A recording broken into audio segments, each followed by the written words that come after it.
Selamat datang di channel Suara Papua ID, platform yang menyuarakan aspirasi dan perjuangan masyarakat Papua untuk mendapatkan hak penentuan nasib sendiri. Pada kesempatan kali ini, kita akan membahas perkembangan terbaru yang sangat penting dari Parlemen Selandia Baru, di mana anggota parlemen dari Partai Hijau, Teanau Tuyono, mengakui dan mendukung hak penentuan nasib sendiri bagi rakyat West Papua. Dukungan ini tidak hanya memperkuat solidaritas internasional, tetapi juga menegaskan bahwa suara dan perjuangan Papua untuk keadilan dan kebebasan mendapatkan perhatian dunia. Terima kasih kepada Teanau Tuyono, Wakil Presiden Eksekutif ULMUK, Octavianus Mote, dan semua pihak yang terus berjuang untuk masa depan yang lebih baik bagi Papua. Mari kita terus bersama-sama menyuarakan hak-hak asasi, keadilan, dan kebebasan bagi Papua Barat, serta menjadikan momentum ini sebagai titik tolak untuk mencapai Papua yang merdeka dan berdaulat. Anggota Parlemen NZ akui dukungan hak penentuan nasib sendiri West Papua. Anggota Parlemen dari Partai Hijau Selandia Baru menyampaikan terima kasih kepada Wakil Presiden Eksekutif United Liberation Movement for West Papua, ULMUK, Octavianus Mote atas sharing informasi terkait pelanggaran hak asasi manusia, HAM, yang terjadi di tanah Papua. Terima kasih kepada Octavianus Mote, Wakil Presiden United Liberation Movement of West Papua yang telah berbagi informasi terbaru tentang pelanggaran hak asasi manusia dan perusakan lingkungan yang terang-terangan terjadi di tanah Papua Barat. Kata Teanau Tuyono, anggota MP Parlemen dari Partai Hijau Selandia Baru dalam pernyataannya pada 12 September 2024 di Wellington, Selandia Baru. Tuyono mengatakan bahwa pihaknya memiliki sejarah panjang mendukung hak penentuan nasib sendiri bagi masyarakat adat Papua Barat. Kami memiliki sejarah panjang dalam mendukung hak penentuan nasib sendiri bagi masyarakat adat Wano di Papua Barat. Kia kaha, Papua merdeka, ucapnya. Sebelumnya pada 1 September 2024, Teanau Tuyono menghadiri acara serupa di Mangaukang, Selandia Baru. Dalam kesempatan itu, ia juga menyampaikan terima kasih kepada semua aktivis yang menyelenggarakan pertemuan tersebut. Melihat begitu banyak anak muda Mori dan Pasifika yang bekerja bersama para migran kulit berwarna dengan rekan-rekan Pakeha, kami menghangatkan hati aktivis yang sudah tua ini. Juga selalu menyenangkan berada di panel bersama Catherine De La Hunti yang masih bisa melakukannya setelah sekian lama. Juga berada di tengah-tengah kawan-kawan intelektual dan kreatif seperti Emalani Case, Nate Rewu, Rahman Basir, dan Yasmin Serhan. Menantang anti kegelapan di komunitas Polinesia adalah pekerjaan yang sangat penting jika kita ingin menjadi pono bagi solidaritas masyarakat adat.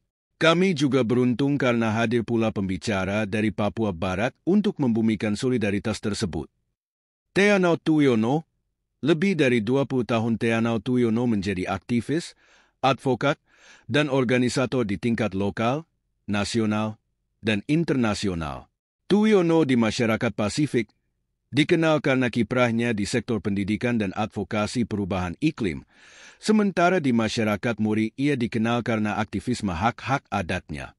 Dia memiliki minat khusus dalam bekerja di persimpangan antara hak-hak masyarakat adat dan isu-isu lingkungan, dan telah bekerja di Perserikatan Bangsa-Bangsa, memperkuat suara masyarakat adat terpencil di garis depan perubahan iklim dan hilangnya keanekaragaman hayati.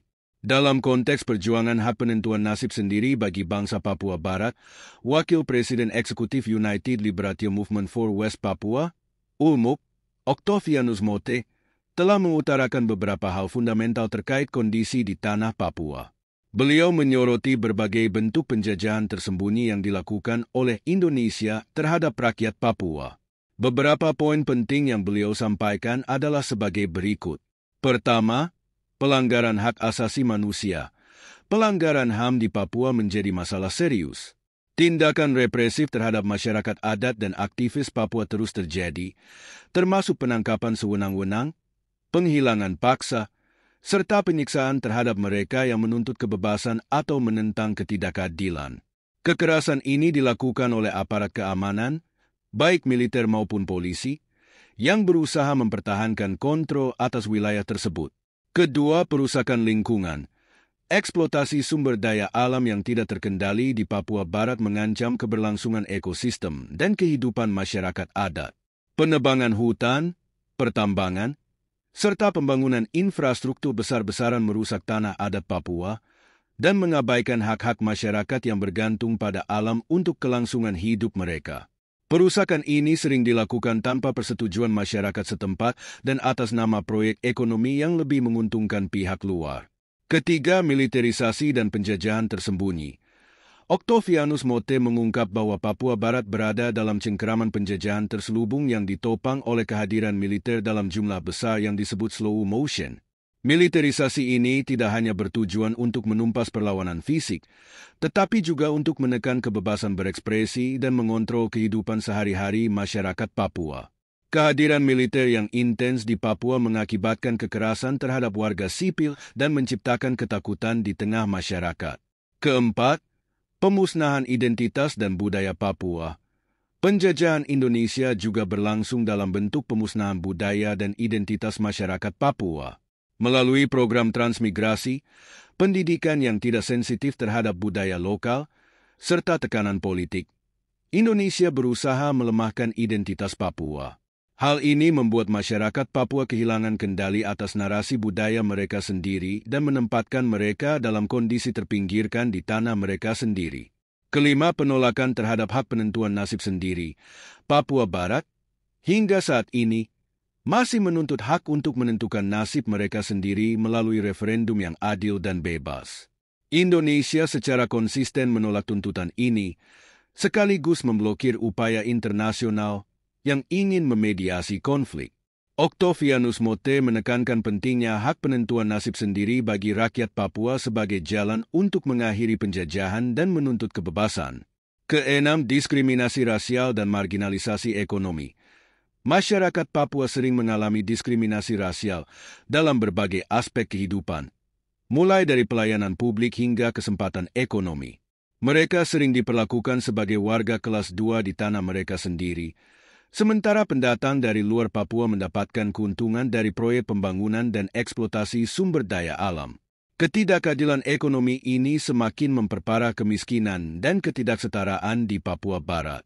Ketujuh, pengabaian hak-hak politik. Masyarakat Papua tidak memiliki kebebasan politik yang memadai untuk menyuarakan aspirasi mereka. Setiap gerakan politik yang memperjuangkan kemerdekaan atau perubahan signifikan sering dibungkam oleh pemerintah Indonesia melalui penangkapan aktivis, pembatasan kebebasan berkumpul, dan pembatasan media. Ini menunjukkan bahwa hak-hak politik rakyat Papua secara sistematis dirampas.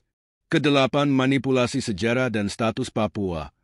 Salah satu bentuk penjajahan terselubung yang sering diungkap oleh Octavianus Mote adalah manipulasi sejarah Papua Barat, terutama terkait dengan Act of Free Choice, PEPERA, 1969. Proses tersebut, yang seharusnya menjadi sarana penentuan nasib sendiri bagi rakyat Papua, dilakukan dengan intimidasi dan manipulasi, sehingga hasilnya mendukung integrasi Papua ke dalam Indonesia. Ini terus menjadi sumber ketidakpuasan bagi masyarakat Papua yang merasa dirampas hak mereka. Kesembilan, penutupan akses informasi dan jurnalisme. Pemerintah Indonesia kerap membatasi akses jurnalis internasional ke Papua Barat, yang menyebabkan banyak pelanggaran HAM dan masalah lain tidak terlaporkan secara luas di panggung internasional. Dengan pembatasan ini, dunia luar seringkali tidak mengetahui apa yang sebenarnya terjadi di Papua, dan suara rakyat Papua semakin terbungkam. Kesepuluh, trauma kolektif dan ketidakstabilan sosial. Penjajahan terselubung ini tidak hanya mempengaruhi kehidupan fisik masyarakat Papua tetapi juga menciptakan trauma kolektif di kalangan generasi muda Papua. Banyak yang tumbuh dalam ketakutan, kekerasan, dan penindasan yang terus berlangsung, yang pada gilirannya menyebabkan ketidakstabilan sosial dan kerusakan mental serta psikologis di tingkat komunitas. Semua poin ini mencerminkan realitas pahit yang dihadapi oleh rakyat Papua di bawah kontrol Indonesia, yang diibaratkan sebagai bentuk penjajahan modern. Dukungan dari komunitas internasional, seperti yang ditunjukkan oleh anggota Parlemen Inggris dan Parlemen Selandia Baru, Teanau Tuyono, PAR sangat penting dalam meningkatkan kesadaran global akan kondisi sesungguhnya yang dialami oleh orang Papua dan memperjuangkan hak-hak dasar mereka. Hal ini menunjukkan betapa mendalamnya penjajahan yang dialami oleh rakyat Papua, yang tidak hanya melibatkan kekerasan fisik tetapi juga upaya untuk menghancurkan identitas, budaya, hak politik, dan kesejahteraan mereka secara keseluruhan. Perjuangan untuk mendapatkan hak penentuan nasib sendiri bagi Papua Barat menjadi semakin penting di tengah situasi ini. Orang Papua saat ini memang berada dalam posisi yang sangat kritis, menghadapi ancaman yang dapat digambarkan sebagai genosida dan egosida, serta berdiri di persimpangan jalan untuk masa depan mereka. Genosida, dalam konteks Papua, mengacu pada tindakan sistematis yang membahayakan eksistensi fisik dan budaya masyarakat Papua. Ini mencakup kekerasan fisik, pelanggaran hak asasi manusia, pembunuhan, penghilangan paksa, serta penghancuran identitas dan budaya Papua.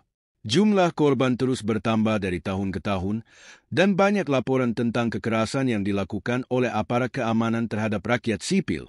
Keadaan ini menjadi momok nyata bagi keberlangsungan hidup orang Papua. Sementara itu, egosida merujuk pada penghancuran identitas, jiwa, dan martabat suatu kelompok masyarakat. Bagi masyarakat Papua, egosida terjadi melalui pemusnahan budaya, bahasa, dan adat istiadat mereka.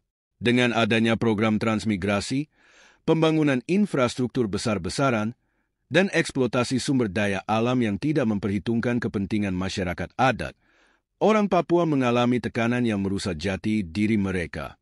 Mereka dipaksa meninggalkan tradisi dan cara hidup yang telah mereka jalani selama berabad-abad dan digantikan dengan nilai-nilai yang asing dan tidak sesuai dengan kehidupan mereka. Pada titik ini, masyarakat Papua berada di persimpangan jalan, menghadapi pilihan besar untuk masa depan mereka. Mereka harus memutuskan apakah akan terus bertahan di bawah penindasan yang ada, atau memperjuangkan hak-hak mereka dan mempertahankan keberadaan mereka sebagai bangsa yang merdeka dan berdaulat. Persimpangan ini bukan hanya tentang perjuangan fisik, tetapi juga tentang perjuangan untuk mempertahankan identitas, budaya, dan martabat mereka. Di persimpangan ini, dukungan internasional, solidaritas dari masyarakat global, dan kesadaran akan hak-hak asasi manusia menjadi sangat penting. Orang Papua harus menentukan jalan menuju kebebasan, keadilan, dan kelangsungan hidup mereka sebagai masyarakat yang memiliki hak penuh atas tanah dan masa depan mereka. Dengan berat hati namun penuh harapan, kita tutup pembahasan ini dengan seruan yang mendalam untuk keadilan dan kemanusiaan bagi saudara-saudara kita di Papua. Situasi yang telah dipaparkan menggambarkan tantangan besar yang dihadapi rakyat Papua, tantangan yang bukan hanya soal eksistensi fisik, tetapi juga soal identitas, hak, dan masa depan mereka. Semoga suara dari tanah Papua terus menggema, tak hanya di dalam negeri tetapi juga di panggung internasional. Kita berdoa dan berjuang agar hak penentuan nasib sendiri, keadilan, serta martabat masyarakat Papua segera terwujud. Dengan semangat persatuan dan solidaritas, mari kita teruskan perjuangan ini demi masa depan yang lebih baik. Kita orang bersatu, Papua merdeka. Wah, wah, wah.